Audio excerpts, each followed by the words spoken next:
Did Paul McCartney die in 1966? I know it sounds crazy. I know that it's just absolutely insane that clearly Paul McCartney's still alive, right? Or is he? Maybe I can convince you that he actually died in 1966. In today's episode, I have a guest named Michael Webster that created a TikTok series that has all kinds of different evidence that shows that maybe Paul McCartney did die in 1966. So come on, give me just a few minutes of your time. Let's dive down this rabbit hole and let's experience this together. And maybe you'll walk out the other side believing that Paul McCartney died in 1966. Let's get into it. Welcome to Over the Top Podcast.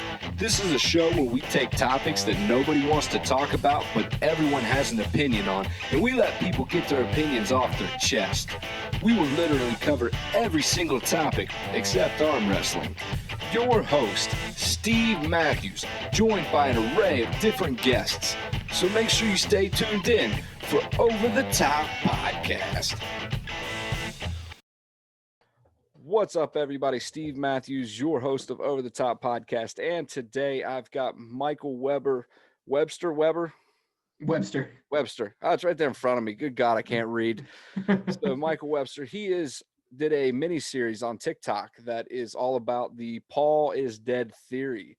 If you guys have not watched it yet, please go tune into that. But we're going to go over why Paul McCartney actually died in 1966 and the Beatles replaced him just so they could continue on with their music. So, of course, we had talked about it before, but how did you stumble upon the Paul McCartney is dead? So I remember coming across it. I must have been on like a YouTube like 2 a.m. type thing a couple years ago. And I remember reading like a little about it, but not getting super into it. And then recently I did like a comedy sketch on TikTok about it. And this one guy commented, his name's Gooster Bold, and he said, "Oh, you should check out this book about it." And so I went to Amazon, I bought the book, and I just sped right through it. It was super intriguing. And yeah, that's pretty much how I found out and how I wanted to start talking about it. So, if anybody that's watching does not know the conspiracy theory that Paul McCartney, so allegedly on November 9th, he got into an argument with one of the Beatles members. I don't remember which one they say. Yeah, it's like I think yeah, it was an argument with one of the Beatles. Got into it, left their practice, sped off in his car, ended up wrecking, and killed himself, which some theories also say decapitated himself, which then leads into other clues down the line. But, and then he was replaced by a look-alike that was allegedly through a contest and, you know, filled in the spot of Paul McCartney without anybody noticing. Now, it sounds crazy. How could somebody die and they find a fill-in and nobody notice? But through their subliminal messages on their album covers and their songs, and of course, I don't hold a lot of stock in it, but some of the audio that's played backwards that people say that they hear things. And, it may sound crazy, but is it? Because I think the Beatles, everybody accepts, you have Lucille in a Sky of Diamonds. Everybody accepts that that's subliminally LSD. Oh yeah. So you're telling me that they could do that, but they're not crafty enough to subliminally put that Paul had died in 1966? Yeah, there's tons of subliminal messaging in like not even just the Beatles music, but especially in the Beatles music, and it's really odd to say like, oh well, that can't be subliminal because that was the Beatles' favorite thing to do sometimes. Right. And it's some of the stuff seems like it's a stretch, but then there's other points you're just like, I mean, that's kind of odd. Yeah. That's kind of odd. Yeah. So one of the very first thing that I ever really looked into was the Sergeant Pepper Yeah. cover. That was the big one for me that kind of got me really tied into that maybe this is really happening. Yeah. There it is. So with this, of course, the big one to me stands out that it looks like a funeral. Yeah. Like it looks like that they're all at a funeral. Yeah, the whole scene is a funeral.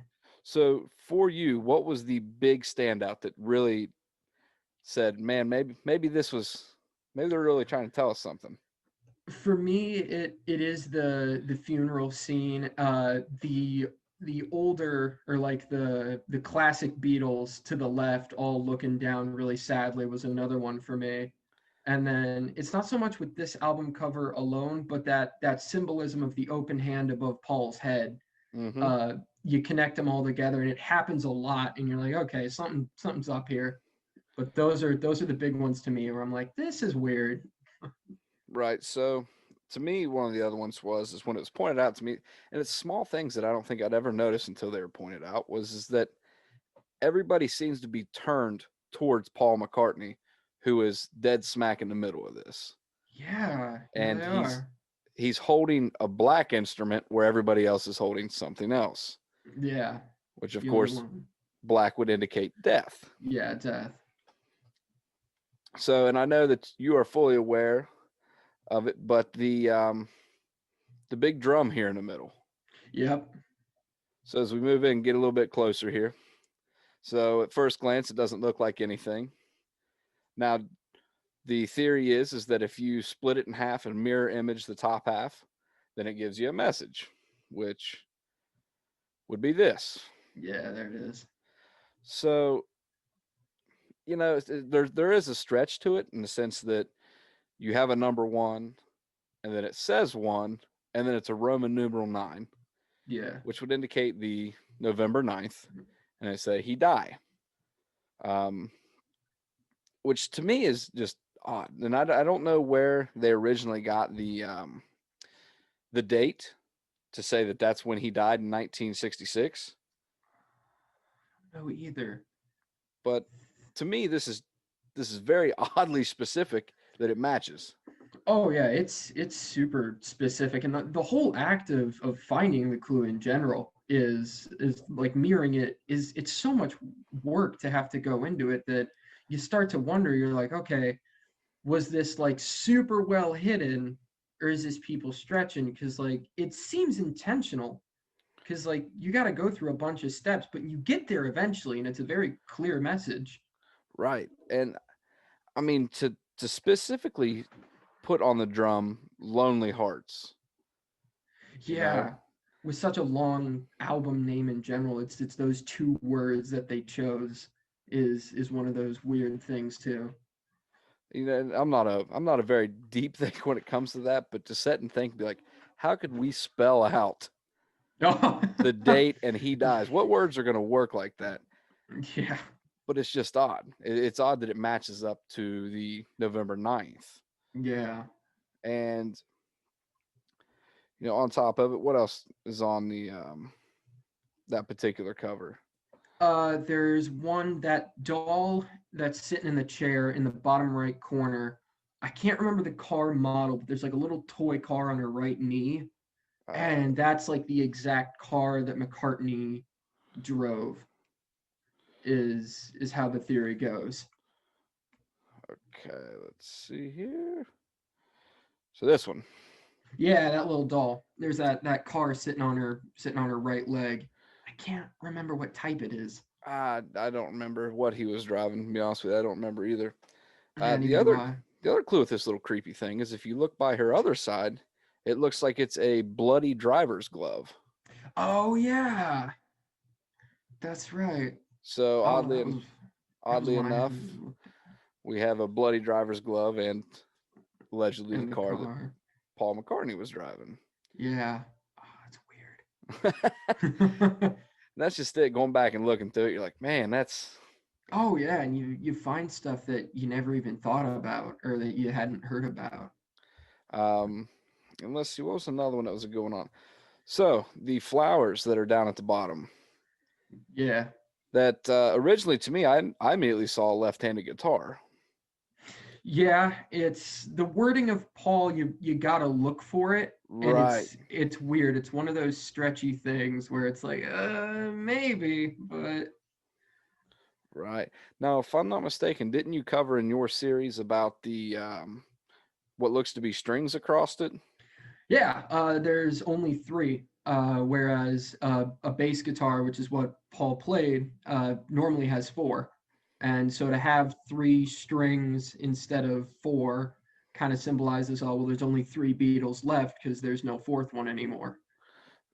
See, until I watched your series, I didn't even realize that that was a thing. Yeah. I thought it was odd. It looked like a left-handed guitar in my eyes, but then somebody spelled out Paul, and I was like, I mean, it's a little bit of a stretch, but Yeah. You I can can get see there. it. I can see it. So that's just the Sergeant Peppers. Like that was personally, that was my favorite album cover that had all kinds of clues. Yeah. Do you have another one that you liked, or was that your go-to? Sergeant Pepper's is a really good one. I'm a personal big fan of Abbey Road because I Uh-huh. think that Abbey Road puts a lot of symbolism in there, and I also think that Abbey Road has the most visual clues where you really can't dispute them because it's just so much of an odd coincidence that you're like, okay, that's got to be intentional. Like, I mean, Abbey Road is very, very just heavy with all kinds of different odd stuff. Even if you don't believe the theory that Paul died, there's just so much odd stuff in it that just seems. yeah, it's weird. It's all over the place, really.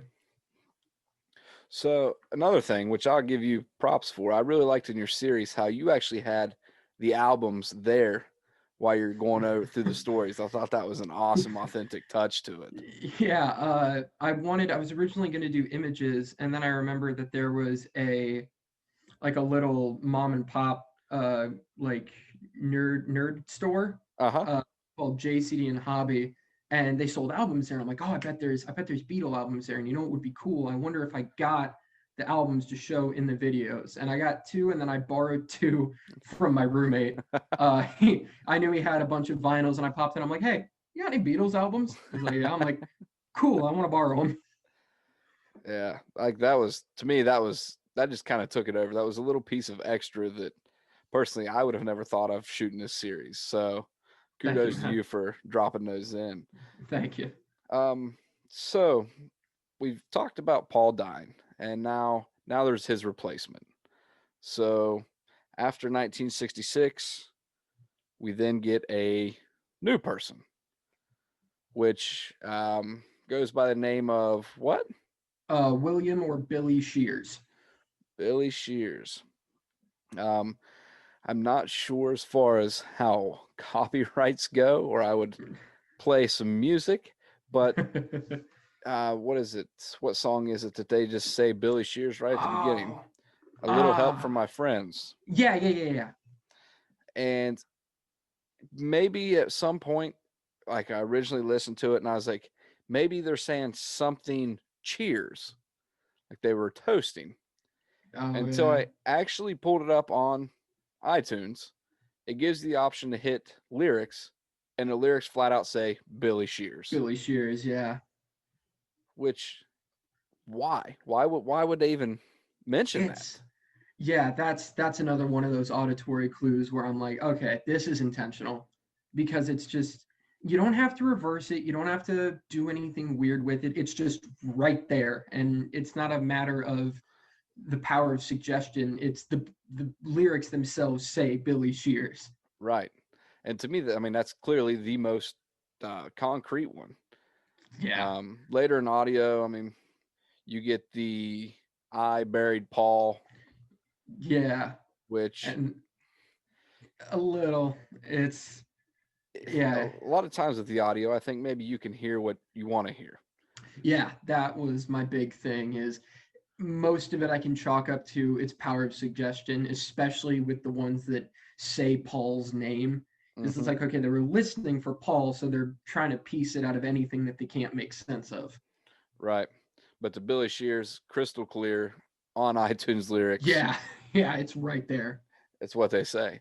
Um, but the I buried Paul, and I hate that you get into it because there's no clear lyrics of that's what he said. You just hear No. mumbling. Yeah, I think John Lennon went on record because people were interviewing them about the theory, and they brought that one up. And I think it was John Lennon, went on record and said, "No, actually, we were just saying a bunch of nonsense," and I blurted out cranberry sauce, and that's what that is. It's like '60s, not the best audio recording material, plus cranberry sauce Cranberry equals sauce. I buried Paul, and that's what they say it actually was. So not only is this theory, it's still around to today because you and I are sitting here talking about it here at the end of 2020, but it also caught national media news, like Yeah. that I thought was crazy.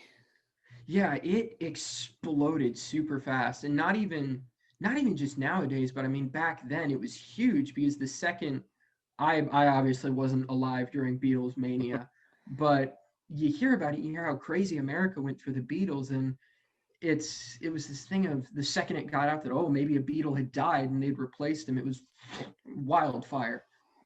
And it's like today's media and everything like that, social media and everything, I can see conspiracy theories just taking off, make whatever you Oh want, and yeah, it goes crazy. But for something back then to be so conservative to minimal TV and radio, for a yeah, conspiracy theory to latch on and them just go yeah, crazy with it, yeah. to Take me, off. shows that it's got some weight to it. Oh yeah, definitely.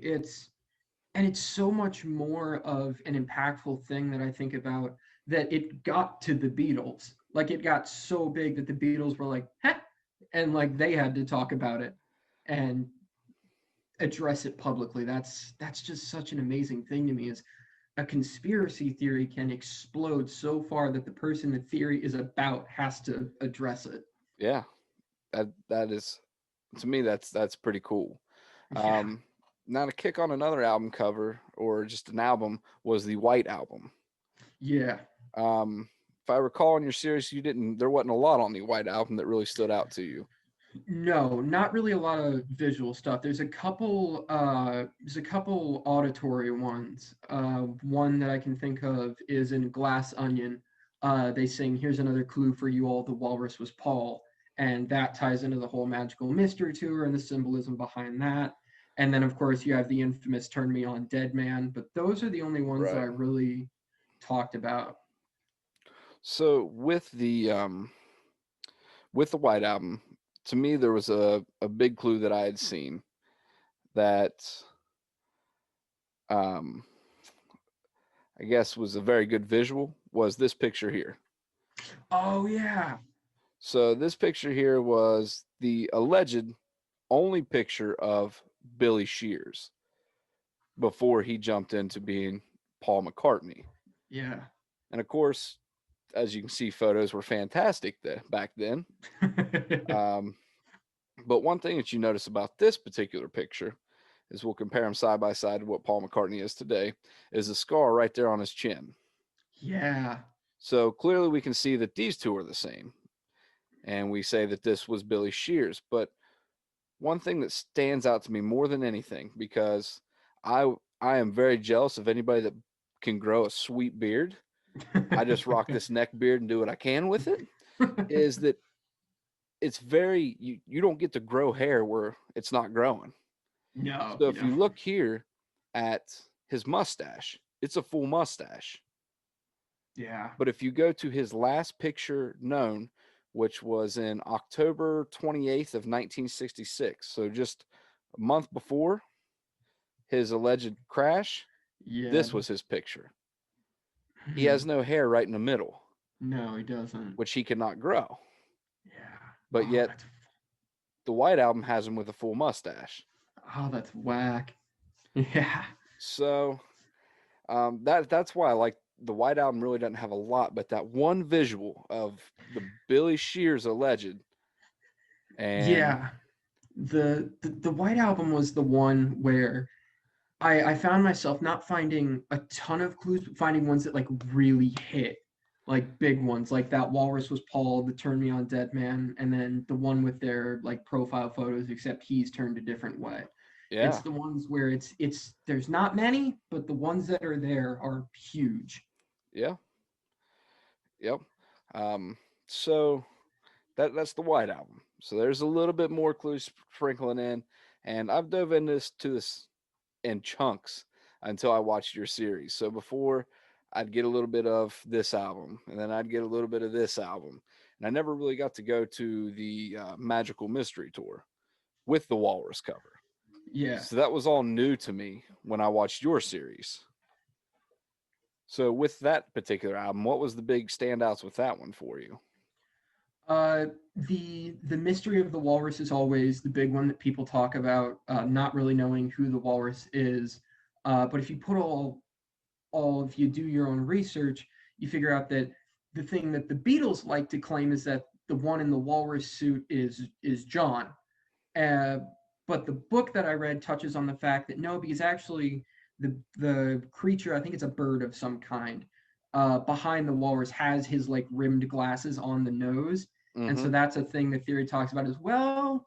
This could also very well be John, and then you have the lyrics from Glass Onion from the White Album that the walrus is Paul, and that whole thing goes back to being the walrus is the only animal there that is just like fully black. It's a fully like black like costume, and that symbolizes death and all that. And so yeah, that's a big one.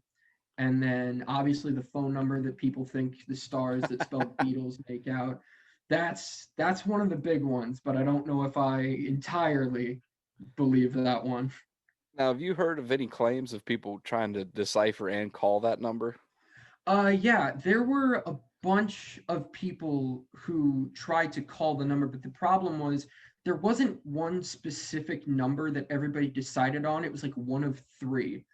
And one of them went to like a funeral home, people claimed, which was really weird. That's One odd. of them one of them is just I can't remember. It was just like a guy who was very upset at a lot of people calling his number. And then another one people claimed was if you called it, you'd hear a voice say you're getting closer. And then the most infamous one is some people claim that if you called it, you got Billy Shears himself, who quizzed you on Beatles trivia. And there's a story behind that of it was like three people who I read this in an article outside of the book because I did my own research on it. It was three people who called the number, got all the questions right, and then were told that they were going to receive tickets to a place called Pepperland. Mm-hmm. And apparently, they actually received envelopes in the mail. The story gets a little dark from there, but what basically happened was the envelopes had stamps in them that were apparently laced with LSD, Ooh. which they were instructed to lick. And I don't know about the concreteness of this because I didn't look into it a whole bunch, but supposedly a university kid from Michigan licked it, got high, and proceeded to jump off his balcony to his death, Ooh. which is messed up. Yeah. I did my own research and I hit that part and I was like, I got to take a minute because this just got way more messed up. So, moral of the story, kids, if you ever find your parents' stamp collection, don't try to be licking them and putting them on envelopes. Yeah, no, don't do that. So with the walrus, and you know, it more or less what it symbolizes was it was the black creature, correct? Which would symbolize death. Yeah, that whole thing of black is the color of death, that stuff. Now, one thing that I personally have not really looked into, I don't know if you've looked into it, is who Billy Shears was prior to allegedly joining the Beatles as Paul McCartney.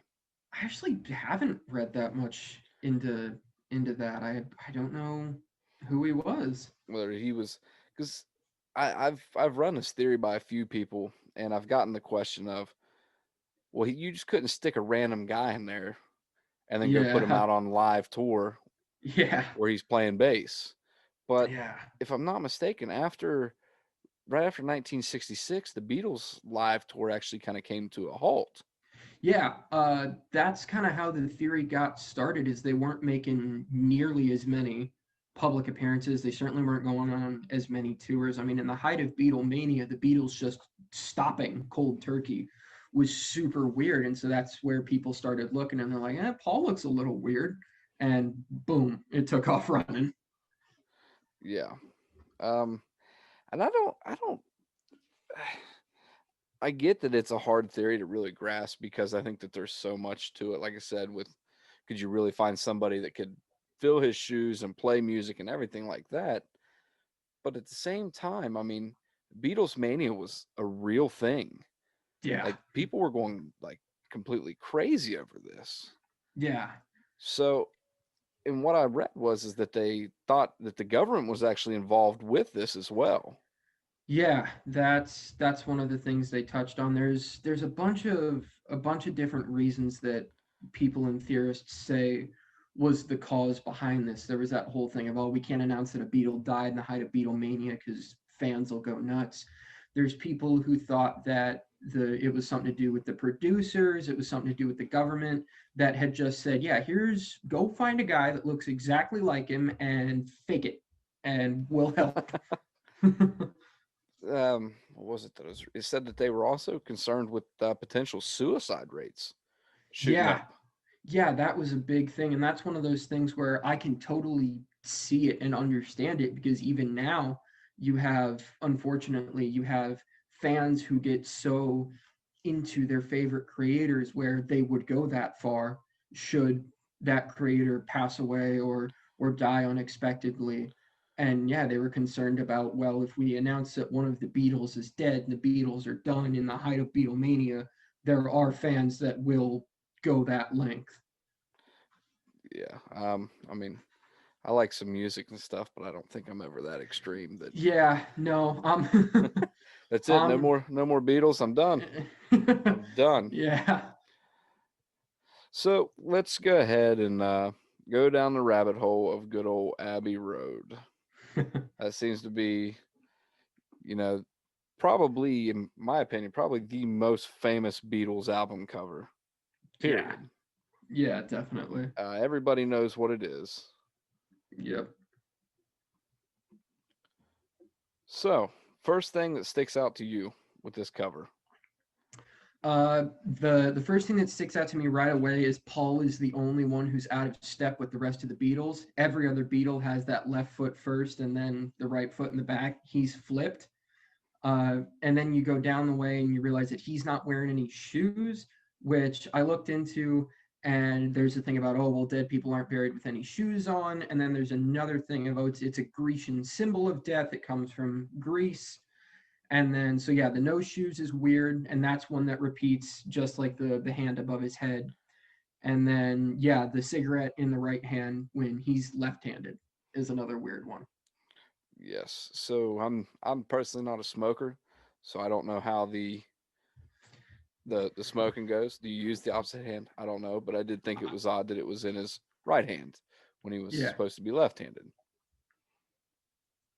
One thing that I think is very odd to it is if you look from where they seem to be walking away from, it somewhat looks like it's a cemetery. Oh, yeah, I hadn't even looked at that. Like you have your kind of concrete barrier with the gates up. Yeah, It kind of the looks like gates. it's a cemetery. Oh, it does. That's weird. So and then there's of course, their clothes. Yeah, The the other big one. clothes. Yeah, the clothes is the big one where it's supposedly like a scene. Like, I think that's George in the back, right? Yeah, yeah. Mm-hmm. He's dressed in like all blue. He's dressed like a grave digger, like a caretaker you'd see at a cemetery. Next, you've got Paul, the dead man, who's dressed in those like really nice clothes that they'd probably dress someone up before burial. Next, you have Ringo. I think that's Ringo, Mm-hmm. who's dressed in all black, which comes back to that whole black is death. And then you have John in the front leading the charge, dressed in all white, which is the color of life and the savior and all that stuff. And Kind of looking Jesus-esque right there. yeah, which plays into the fact that John had gone on record, I think it was before Abbey Road, and had a very controversial statement about how the Beatles were bigger than Jesus, Yep. which also spread like wildfire because that's a dicey thing to say. Very much so. Very much so. Let's see if this will. I will. I can even zoom in. Yeah. So, of course, then we have the license plate here. Yep. Um, Story behind this of the actual producer or the people that took the picture say that Beetle was just chilling there, and they just couldn't find a person that owned it to have them move it. Yeah, they couldn't find whoever owned it because they were trying to clear that section of the street. And that's another thing for me where it goes from coincidence to possibly legit is you're telling me that's the only car they couldn't find the owner for. Like they were able to move everything else, but that one that's got a really sketchy license plate is the one that stayed. So the sketchy license plate ties in how? So the license plate reads LMW 28IF, and so it spells out 28 if. And I believe the theory states that if our Paul McCartney, if the real Paul McCartney had lived to see the release of Abbey Road, he would have been 28 if he'd lived. And then I actually didn't know this. A commenter pointed this out. The LMW is another thing people talk about because a lot of people think that stands for Linda McCartney Weeps, or like Linda Oh, McCartney Widow or something like that. ah, did not know that. And then, of course, just the irony that it's a Beetle. Yeah, it's a Beetle. Out of all things, like Yeah. back it out here and you look at all the vehicles down here, and it was just the Beetle that they couldn't Yep. find. There's the one. Personally, I feel like that if that would be the car that they wouldn't want to move. Yeah, yeah, that's the thing is like, well, that seems pretty picture perfect. Yeah. Now, the backstories behind this, of course, is that Paul McCartney, I believe, said he was getting hot, didn't like his shoes on. That's where the whole thing just kind of came from. But if it's hot, is that asphalt not burning your feet? Yeah, that was my thing I thought about. I'm like, man, I've been at the pool in the summer and hot concrete sucks. Yeah. So I don't know how he's doing that. And then there's the other thing of this wasn't the only photo they took when doing Abbey Road, and there's a bunch where he's like got the shoes on, got the shoes off, and it's like, why pick this one? Like, Mm-hmm. Yeah. So definitely a lot of different stuff, you know, inside this album cover. To me, I think that that's about all that stands out to me. Is there anything else that you see in there that just drives you nuts? Not so much on the front cover. I know on the back cover, it's got that like broken concrete wall with the Beatles on it, and Mm-hmm. there's a huge visible crack in the S of Beatles, which a lot of people take as, oh well, the Beatles aren't truly whole. They're broken, stuff like that. Ah, But that's the only other visual one I can think of off the top of my head. okay. Yeah, I never really looked into the back. The only back that I ever looked into was the Sergeant Pepper's, Yeah. where he's just happened to be pointing at the line of Uh, 5 a.m. on a Wednesday morning, the day begins. which, Something like that. once again, Yeah, just there's the time that they say he died at. 1966, November 9th was on a Wednesday. Yep. So, I And mean, then, it's a little odd. oh yeah, it's weird. And then you have the other one of on that back cover, Paul is the only one who's not facing the camera. His back is turned. And Yes. that's another one where I'm like, there, how is that not intentional? Like that's gotta be there for a reason. Right. And that's one. It's like, well, we took all kinds of different photos. This person was this way, this person was that way, but it just so happens to be that everything lined up that he was facing backwards. Yeah, that's one of the other ones where I'm like, how can you not be skeptical? Like So, do you think in your heart that Paul McCartney died in 1966? this is a touchy topic because I did this whole TikTok series and it somewhat blew up. And I have a lot of people in my comment sections who are like trying to debunk it. And I made a video and I said basically, do I really think it happened? It's more than likely it didn't. It's more than likely this is just another conspiracy theory, but I think it's fun to talk about. I think there is Absolutely. symbolism in there to be had. So at the end of the day, in my heart, nah, the Paul McCartney we've got is probably the same one we've had since 1966, but I think it's fun to talk about because there's a lot of stuff there where I'm like, this does not add up. Yeah. Uh, I think that that's where I am at as well. Is did he really die? No, but there's just a couple pieces that just keep me not 100%. Yeah, there's in when I looked into it, there was a bunch of stuff where I'm like, I can't explain this if he's not dead. Like, there's no there's no reason for this. Yeah. Um, like the mustache one's the one that just killed me. Yeah, I hadn't thought about the mustache one before, and yeah, that's definitely a thing of like that. That's just solid proof right there. That's not even like, oh well, we think it looks like this or we think it's this. It's a thing of like, no, like And then I have one more picture here I'd like to share that, and I understand that nobody's face is perfect, it's perfectly symmetrical. But this one's too off for me. So this is Paul McCartney pre and after. Oh yeah. Wow, that is not the same dude. They say it is. That's- yeah, that's wow, that is a lot of drastic difference. Right.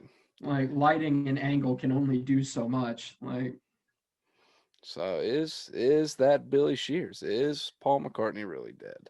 I read somewhere about this talking to my roommate, and he brought up something that I hadn't heard about, and he said that they once got like an actual uh not the Beatles, but like theorists once got like an actual like facial reconstruction doctor or somebody Mm-hmm. to look at a photo like this, and basically the doctor came away with, yeah, those are two different people. Like Really? something like that. I don't know if I'm getting that story 100% right, but it was somebody who was like in the medical field, looked at all the features and was like, yeah, no, that's a different guy. That's crazy. Uh, Yeah. uh, and it's like I said, it just blows me away that it made national news. People were talking about it like crazy.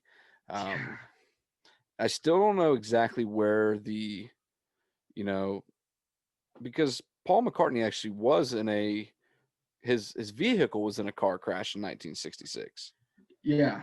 I don't remember who was driving, whether it be his assistant or It probably would have been somebody like that. I'm assuming somebody who was hired to take it somewhere, I'm guessing. and they said that's kind of where it got because there was never anything about the 9th of November. Yeah, I don't think I ever read anything about why that specific date was picked. I think it might have been because of the Sergeant Pepper stuff, but I'm not sure. Right, which then in line would make it more, if it came off Sergeant Pepper, then that's why it Yeah, lined up. I know that Paul McCartney was also in a motorcycle moped crash in '65, that sounds familiar. Yeah. which left him with a scar above his lip, which is allegedly why he was growing a mustache to try to cover up Yeah. that scar. Yeah, to hide it. Now, with old age of who we say Paul McCartney is today, wrinkles have done so much that I've tried to look to see, and there's a lot Yeah. of pictures that I don't see a scar. Yeah, that's definitely another thing where at this point with how he's aged, my reasoning for this theory will probably always remain unanswered is in terms of the physical stuff, the hard evidence that we could actually prove it with, he just looks too different nowadays. Like Hmm. And can we be honest? Paul McCartney now looks like a grandma. a little bit. A little bit. He he has certainly aged. Well is up in the air, but he has Yeah. certainly aged. And speaking of Paul McCartney, I actually had this conversation not too long ago. I don't know if you recall, he did a song with, I believe, rap star Rihanna and maybe Kanye West. I think that's right.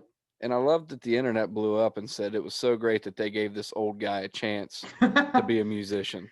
Yeah, it's that same. Yeah, I felt that same feeling when Post Malone did that song with Ozzy, Yes, and there were a that's where bunch it of all people at stemmed my from. yeah, there were a bunch of people at my high school that were like, "Oh my gosh, I'm so glad that Post gave this guy a chance." And I'm like, "Really?" It's so nice of him to put that old guy on his track. It sounds pretty good. I'm like, "Come on." I thought that I thought Beatles would live forever. I didn't think that there would ever be a generation that didn't know who the Beatles were. That's yeah, it's super weird for me because like I'm really into not so much the Beatles, but like music that came out before I was born. I'm such a rock and metalhead, and a lot of that's from the 80s where Hmm. I'll ask somebody like, oh hey, like you hear Metallica's new stuff, and they'll be like, oh, who's Metallica? I'm like, really? Mm, I'm like, really? Like, yeah. okay. To me, I think that a legendary status in music is going to be music that multiple generations can pick out. Yeah. Like, I got a 2-year-old daughter who will be in the back of my truck, and she'll tell me, Dad, I want to hear Thunderstruck. Yes. So you have songs like that that generations Yeah. know who it is and know the song. Yeah, it's those songs that you can hear one note of and know the title of. It's those legendaries, Thunderstruck, Crazy Train, Enter Sandman. It's those big ones where I have no doubts that 3, 4 generations from now, people will still be listening to. Yeah. They still putting them in movies, still putting them in Yep. commercials. Of course, like Back in Black. I know that Yeah. that is still to this day everywhere.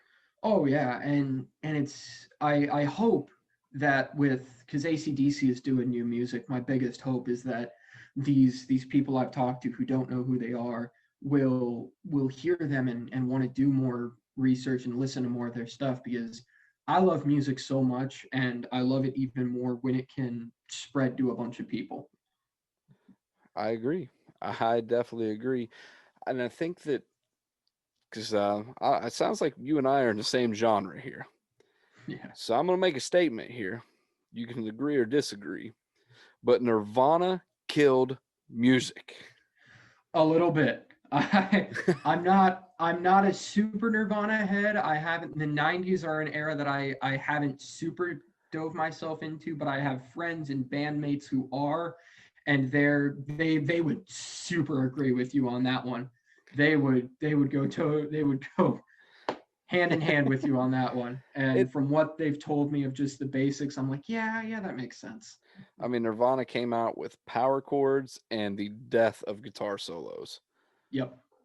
I once It heard a story of Ted Nugent, who was live, and this just blew me away. They said that he was playing a solo, running across stage like the madman that he is, went to go jump up on his amp, missed, and just hit his shins, flipped over the amp, but never missed a note of the solo, and just laid there and just kept it playing a uh, solo. those are my favorite kinds of stories of stuff going wrong and people sticking with it, because it's just that thing of that's how you know it's real, in my opinion, is that's how you know it's legit dedicated work, is that stuff where you'll hear stories about how, oh well, this concert or this live performance went horribly wrong, and they just kept on going. I mean, for goodness sake, a common stage stunt was to light the lead guitarist on fire and have him play.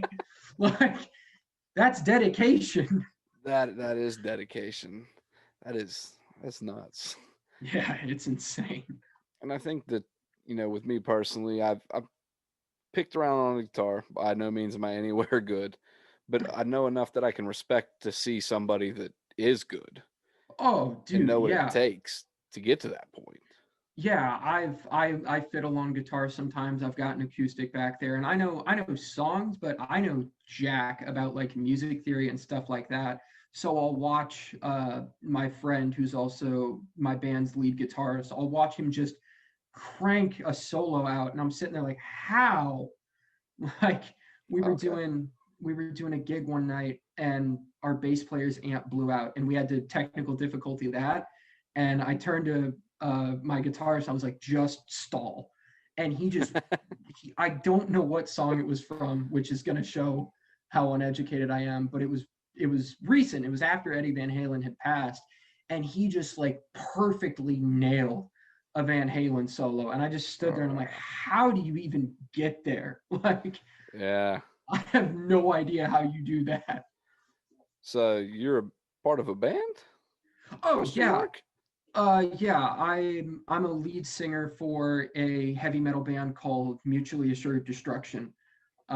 Started like 4 years ago, Uh-huh. and we've just been going at it, and it's just so much fun. Ah, hell yeah. You guys got music? People can Yeah, find you? yeah. If you go on YouTube, you look up Mutually Assured Destruction as well as any other social media. We're on there. We have a couple songs on YouTube right now. Something called Anarchy, one called Inevitable. We've got a cover of Paranoid and For Whom the Bell Tolls, and then we have one Ooh. called Lawman. And we've got an EP coming out soon. We don't have a concrete date, but we're getting in. We're getting in home studios, and we're cranking that out, and we're hoping to have that out early 2021, like maybe late 2020. It all depends. Listen, just word of advice. I say stick away from 2020. It's been bad enough. Don't Yeah, don't put something in this year. I agree. It's been way too crazy, and that's a big part of the reason it's taken so long to finish it because it's been nuts. It has. It has. So back to music. Do you think I don't know how much you listen to modern day music, but is there a song that you feel that might surpass time, hold its place in time? If I had to pick, if I had to pick one that I think that 2, 3 generations from now people will still be listening to, I would have to go with Slipknot's Psychosocial, just because Slipknot in and of themselves are so different and unique, and that sound is so different that I feel like with nowadays with people being more into like that like hip hop stuff and those beats, something that's that heavy and that loud, people are going to take notice of, especially the vocal style is insane. And I think if Right. anything is going to stick, it's going to be that one. Okay. It and I don't really know as far as, it seems to be the rock style that sticks. The stuff that's actually instrumental versus the, beats. Yeah, and I can definitely respect like the hip hop beats because I know that that takes dedication too. But I definitely see the rock and the metal stuff coming up way more. You'll have those surges where like it won't be as popular, and then a couple things will come out and it's mainstream again, and then you have that like downhill, and it's like a tidal wave. I'll tell you one song that I think is kind of underrated. A lot of people kind of smirk at it and stick their nose up to it, but I thought Disturbed did a hell of a cover of Sound of Silence. Oh, dude, I could sing that song's praises for actual days.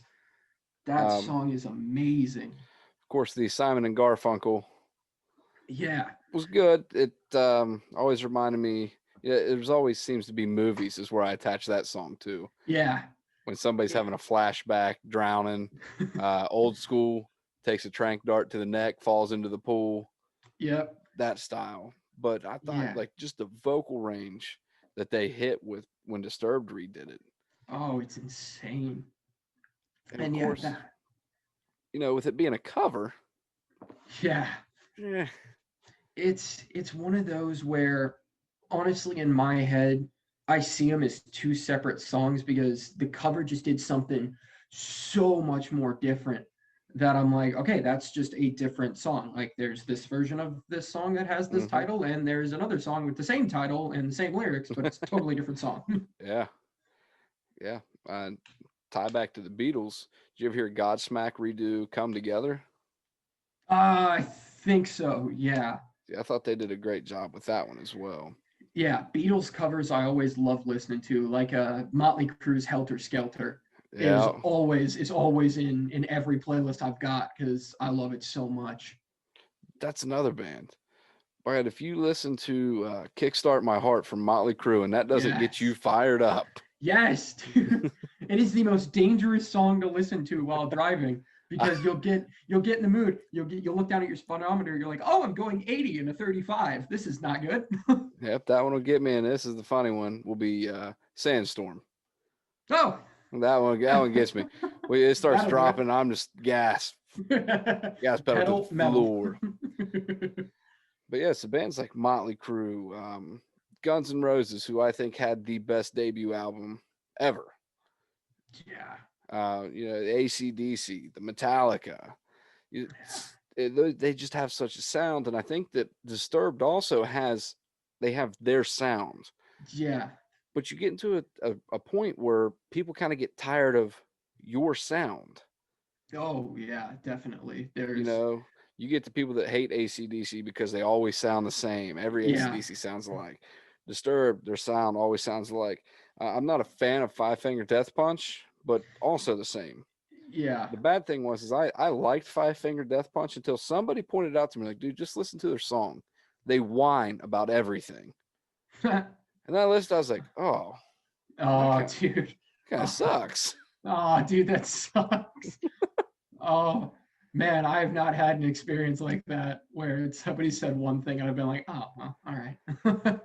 Hey, he brought it to light, and I'm like, oh, okay. Yeah. No, why'd you have to show me that?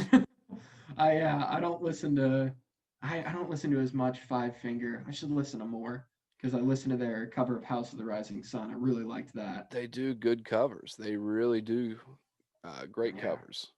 I always like listening to covers, especially from bands that have like a distinct sound. Because I'm always like, oh, okay, this is awesome because it's just this one song that I already like, done by this one band that I like. Yep, yep. I'm telling you, I think the song that I think is going to surpass time is probably going to be Cardi B's WAP. Oh, That's just going to be the yeah, song. yeah, you're right. That's what music is now. Oh, you're right, and that's oh, I don't know how I feel about the fact that I agree 100% with that.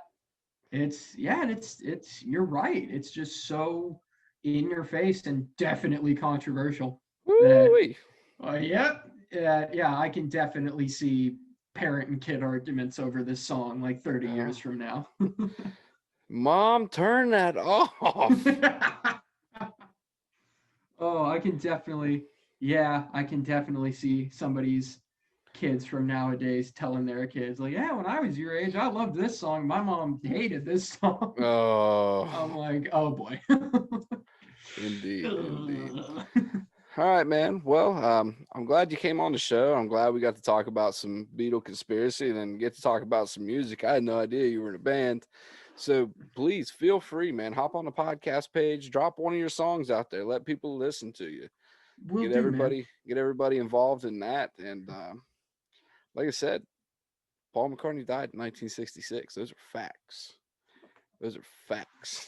Sure are. There's too much out there. Too much out there.